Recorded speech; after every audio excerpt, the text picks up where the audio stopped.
how to make an Apple Watch. First, you need some band-aids. Second of all, you need a rubber band. Third, you need a phone. First of all, put 2 band-aids in the packet.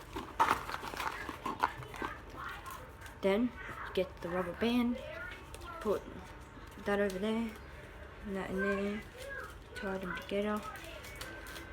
There, you've got your Apple Watch. Now look at this wearing. See, it even tells the time.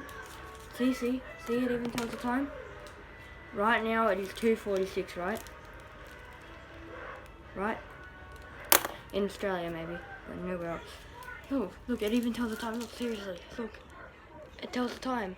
2:46. Oh, this is the best Apple Watch ever. You need to go and buy this off me. Like, literally, you can make this anywhere as long as you have 2 band-aids and a band. Yeah, that's right. 2 band-aids and a band. Literally, look how easy this is. Bye.